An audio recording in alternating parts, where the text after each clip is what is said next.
भाई और बहनों, इस इलेक्शन में सिर्फ 20 दिन बचे हैं और चॉइस मेरे और एंड्रू कोमो के बीच में है।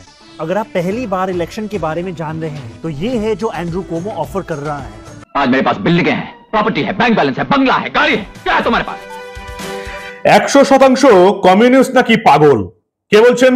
বলছেন ডোনাল্ড ট্রাম্প আমেরিকান প্রেসিডেন্ট। একেবারে খেপে গেছেন। কেন খেপে গেছেন? এমনিতে তো ইরান ওই 400 কেজির বিশুদ্ধ ইউরেনিয়াম কোথায় যে সরিয়ে ফেলেছে প্রেসিডেন্ট ট্রাম্প টেরই পাননি। যুদ্ধতে আদৌ আমেরিকা কিছু করতে পেরেছে কিনা এই নিয়ে তাদের দেশের মিডিয়ায় নিউ ইয়র্ক টাইমস সহ বাকি মিডিয়াতে লেখালেখি শুরু হয়ে গেছে। আর অন্যদিকে একবারে তার নাকের ডগায় নিউ ইয়র্কের যিনি মেয়র হচ্ছেন, এমন একজন মানুষ মেয়র হচ্ছেন, তার সঙ্গে এমন কিছু কম্বিনেশন জড়িত রয়েছে তার একটাকেও এই মুহূর্তে ডোনাল্ড ট্রাম্প পছন্দ করেন না। নিউ ইয়র্কের মেয়র হচ্ছেন একজন ভারতীয় বংশোদ্ভূত, অর্থাৎ জন্মসূত্রে ভারতীয়, এবং তার চেয়েও বড় কথা একজন গুজরাটি। এমনিতেই একজন গুজরাটিকে নিয়ে ডোনাল্ড ট্রাম্পের মাথায় চুল ছেঁড়ার অবস্থা, সামলাতে পারছে না। তারপর আবার নিউ ইয়র্কের মেয়র হচ্ছেন একজন গুজরাটি, একজন কমিউনিস্ট এবং একজন মুসলিম। কম্বিনেশনটা একবার ভাবুন, গুজরাটি, মুসলিম, কমিউনিস্ট হচ্ছেন নিউ ইয়র্কের মেয়র।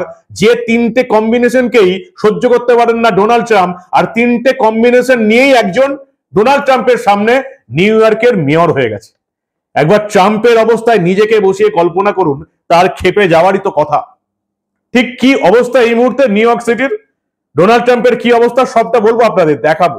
এই অত্যন্ত গুরুত্বপূর্ণ প্রতিবেদন। কি সুন্দর প্রচার করে নিউ ইয়র্কের মেয়র হয়ে গেলেন এই একজন মুসলিম কমিউনিস্ট গুজরাটি, সবটা শোনাবো আপনাদের। এই প্রতিবেদন শেষ অবধি দেখুন। আমি মানব, দ্য নিউজ বাংলায় আপনাদের স্বাগত জানাচ্ছি। ডোনাল্ড ট্রাম্প খেপে গেছেন। তিনি হঠাৎ করে সোশ্যাল মিডিয়ায় পোস্ট করে দিলেন যে 100% কমিউনিস্টরা পাগল। বিজেপির লোকজন অবশ্য এই পোস্ট থেকে খুশিই হবে। 100% কমিউনিস্ট পাগল। এবং সোশ্যাল মিডিয়ায় তিনি ডোনাল্ড ট্রাম্প আরো বলেছেন যে একেবারে যে ডেমোক্র্যাট, তার বিরোধী দলের লোকেরা, তারাও পাগল। একদম যা তা বলেছেন নিউ ইয়র্কের বর্তমান মেয়র, যিনি সবে আজকে ভোটে জিতে নিউ ইয়র্কের মেয়র হয়েছেন। কি নাম তার? তার নাম হচ্ছে জোহরান মামদানি, নিউ ইয়র্কের বর্তমান মেয়র। শেষ অবধি এই প্রতিবেদন যখন করছি, খবরে যা দেখছি 90% ভোটের কাউন্টিং শেষ হয়ে গেছে। প্রায় 44% ভোট পেয়েছেন এই জোহরান মামদানি। তাকে তার প্রতিদ্বন্দ্বী যারা ছিলেন তারা ফোনে অভিনন্দন জানিয়েও দিয়েছেন। এবং নিউ ইয়র্কের এই মুহূর্তের মেয়র হচ্ছেন জোহরান মামদানি। জন্মসূত্রে গুজরাটি, জন্মসূত্রে মুসলিম এবং কর্মসূত্রে কমিউনিস্ট। গুজরাটি, মুসলিম, কমিউনিস্ট হচ্ছেন নিউ ইয়র্কের মেয়র। এবার ভাবুন ট্রাম্পের অবস্থাটা একবার ভাবুন। তবে তার প্রচার দেখলাম, অসাধারণ প্রচার। যেহেতু জন্মসূত্রে ভারতীয়, তাই বলিউডকে দিয়ে নিজের প্রচার করেছেন, অবিশ্বাস্য ব্যাপার। এর ফলে বোঝা যাচ্ছে যে নিউ ইয়র্ক সিটিতে এই যে ভারতীয়, পাকিস্তানি, বাংলাদেশি যারা হিন্দিটা বুঝতে পারে, তাদের সংখ্যাটা এই মুহূর্তে কতটা দাঁড়িয়েছে। জোহরান মামদানি নিউ ইয়র্কের নতুন মেয়র, জন্মসূত্রে ভারতীয়, গুজরাটি, কমিউনিস্ট, মুসলিম। তার প্রচার কিভাবে করেছিলেন, অসাধারণ প্রচার দেখলাম। ছোট্ট করে একবার দেখে নিন তিনি কি প্রচার করেছিলেন। भाई और बहनों, इस इलेक्शन में सिर्फ 20 दिन बचे हैं और चॉइस मेरे और एंड्रू कोमो के बीच में है। अगर आप पहली बार इलेक्शन के बारे में जान रहे हैं तो ये है जो एंड्रू कोमो ऑफर कर रहा है। आज मेरे पास बिल्डिंगें हैं, प्रॉपर्टी है, बैंक बैलेंस है, बंगला है, गाड़ी है, क्या है तुम्हारे पास? आपकी वजह से हमने $8 मिलियन रेज किया है, 6 लाख से ज्यादा दरवाजे खटखटाए हैं और बस इतने करीब है इस शहर का पहला साउथ एशियन मेयर बनाने के लिए। पर बात ये नहीं है कि मैं क्या बनूंगा, बात ये है कि मैं क्या करूंगा हमारे कम्युनिटीज के लिए और हर एक न्यूयॉर्कर के लिए। मैं हमारे शहर को अफोर्डेबल बनाऊंगा। न्यूयॉर्कर्स मुश्किल से अफोर्ड कर रहे हैं रोटी, कपड़ा और मकान। मैं ये सब बदलने के लिए लड़ रहा हूँ। Rent free buses, universal child care और सस्ती ग्रोसरीज के जरिए। पर आपको एक सवाल पूछना चाहता हूँ, तुमने कभी किसी को वोट किया? कभी किसी को रैंक किया? देखो, यहाँ न्यूयॉर्क सिटी में हम रैंक चॉइस वोटिंग यूज करते हैं। इसका मतलब है कि सिर्फ एक कैंडिडेट को चूज करने के बजाय आप 5 कैंडिडेट्स तक को रैंक कर सकते हो अपनी पसंद के हिसाब से। सोचिए, ये 5 लस्सिया कैंडिडेट्स हैं और मैं ये वाला हूँ। ये सिस्टम ऐसे काम करता है। सबसे पहले फर्स्ट चॉइस वोट्स काउंट होते हैं। जिस कैंडिडेट के वोट सबसे कम होते हैं उसे हटा दिया जाता है। लेकिन अगर वो आपका पहला चॉइस था तो आपका वोट खत्म नहीं होता है, वो आपके नेक्स्ट चॉइस को चला जाता है। ये प्रोसेस तब तक चलता है जब तक किसी कैंडिडेट के पास आधे से ज्यादा वोट्स ना हो जाए। आप जितने ज्यादा लोगों को रैंक करते हो, उतनी ज्यादा आपकी बैलेट और आवाज में ताकत होती है। इसलिए मैं चाहता हूं कि आप मुझे, ज़ोहरान ममदानी को, अपने बैलेट पे पहले नंबर पे रैंक कीजिए। और सिर्फ मुझे नहीं, बाकी बैलेट भी जरूर भरना। ये 3 दूसरे कैंडिडेट हैं जिनको आप रैंक कीजिए। लेकिन एक बात याद रखना, एंड्रू कोमो को रैंक नहीं करना। उसका कैंपेन ट्रंप के डोनर्स के पैसों से चल रहा है।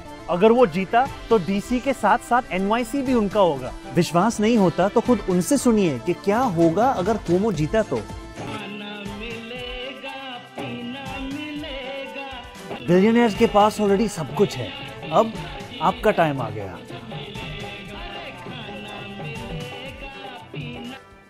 জোহরান মামদানি অসাধারণ প্রচার না? জন্মসূত্রে তিনি ভারতীয়, তার মা ছিলেন বিখ্যাত ফিল্ম পরিচালক মীরা নায়ার। মীরা নায়ারের ঘটনা আপনারা জানেন। তার মা বিখ্যাত পরিচালক মীরা নায়ার এবং তার বাবা ছিলেন মাহমুদ মামদানি। কে ছিলেন এই মাহমুদ মামদানি? তিনি আবার একজন প্রফেসর ছিলেন কলম্বিয়া ইউনিভার্সিটির। এই যে নিউ ইয়র্কের বর্তমান মেয়র জোহরান মামদানি, তার জন্ম হয়েছে উগান্ডায়, তার বাল্যকাল কেটেছে আফ্রিকায়, পরবর্তীকালে তিনি পড়াশোনা করেন এবং রাজনীতি শুরু করেন আমেরিকায়। এবং এই মুহূর্তে নিউ ইয়র্কের মেয়র একজন জন্মসূত্রে ভারতীয়, মুসলিম, কমিউনিস্ট জোহরান মামদানি। তিনি আবার আমেরিকার যা নীতি, একটা নীতিকেও তিনি পছন্দ করেন না। ইসরায়েলের দাদাগিরি পছন্দ করেন না, আমেরিকার দাদাগিরি পছন্দ করেন না, অন্যান্য বিশ্বের উপর, বিশেষ করে মুসলিম দুনিয়ার উপর, মধ্যপ্রাচ্যের উপর যা আমেরিকার দৃষ্টিভঙ্গি বা ডোনাল্ড ট্রাম্পের এই মুহূর্তের দৃষ্টিভঙ্গি তিনি পছন্দ করেন না। তিনি প্যালেস্টাইনের পক্ষে, তিনি ইরানের পক্ষে। আমি জানি না নিউ ইয়র্ক সিটির মেয়র একেবারে আমেরিকা দেশের দৃষ্টিভঙ্গির বাইরে দৃষ্টিভঙ্গি রাখা একজন মানুষ কি করে হতে পারল। সম্ভবত তার প্রচারে ইয়াং জেনারেশন ভোট দিয়েছে, এখনকার জেনারেশনের সমস্ত মানুষ ভোট দিয়েছে। এবং তার চেয়ে বড় কথা, এই যে বলিউড স্টাইলে হিন্দি প্রচার হলো এবং সেখানে তিনি জিতলেন, এর চেয়ে বোঝা যায় যে আমেরিকায় এই মুহূর্তে কত ভারতীয়, পাকিস্তানি এবং বাংলাদেশি থাকে, কত পাকিস্তানি, বাংলাদেশি এবং ভারতীয় থাকে যারা ভোট দিয়ে এই জোহরান মামদানিকে জেতালেন। খেপে গেলেন আমেরিকান প্রেসিডেন্ট ডোনাল্ড ট্রাম্প, একেবারে খেপে গেছেন, ব্যক্তিগত আক্রমণ শুরু করে দিয়েছেন।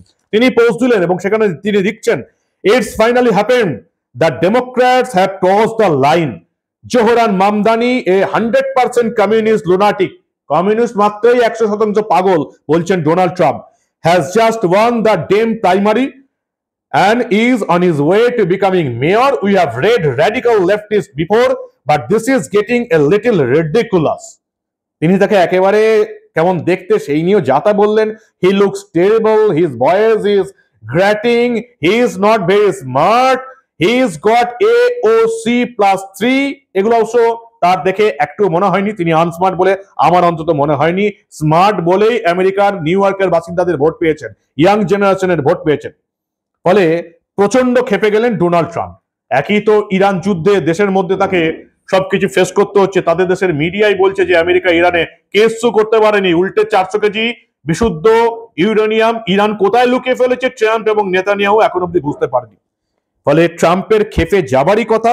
কিন্তু এই মুহূর্তে আমেরিকান মেয়র, নিউ ইয়র্ক সিটির mayor Zohran Mamdani, new York সিটির প্রথম মুসলিম কমিউনিস্ট মেয়র হলেন, যিনি আমেরিকার দৃষ্টিভঙ্গির চেয়ে সবচেয়ে আলাদা দৃষ্টিভঙ্গি প্রকাশ করেন এবং তিনি পরিষ্কার নিজের সোশ্যাল মিডিয়া পোস্টে ঘোষণা করেন তিনি প্যালেস্টাইনের প্রতি সহানুভূতিশীল, তিনি গাজাতে ইসরায়েলের দাদাগিরি সহ্য করেন না, তিনি ইরানে মার্কিন যুক্তরাষ্ট্রের দাদাগিরি সহ্য করছেন না এবং আমেরিকার দৃষ্টিভঙ্গির বাইরে গিয়ে নিউ ইয়র্কের মেয়র এমন এমন আন্দোলনের প্রকাশ্য সমর্থক যেগুলো আমেরিকা মোটেই সাপোর্ট করে না।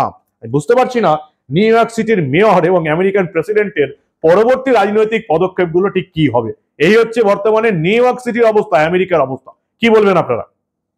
এই প্রথমবার ডোনাল্ড ট্রাম্প এত খেপে গেছেন, তাকে এই জোহরান মামদানির সঙ্গে রাজনীতি করতে হবে যিনি একেবারে আমেরিকান সমস্ত বিষয় দৃষ্টিভঙ্গির একেবারে উল্টো। কি হবে বলুন তো নিউ ইয়র্কের? আপনারা কি বলেন? আপনাদের মূল্যবান এবং গুরুত্বপূর্ণ মতামত জানান দা নিউজ বাংলার কমেন্ট সেকশনে। দেখতে থাকুন দা নিউজ বাংলা। আমরা আবার আন্তর্জাতিক দুনিয়ার এই ধরনের অনেক গুরুত্বপূর্ণ খবর চেপে রাখতে দেব না।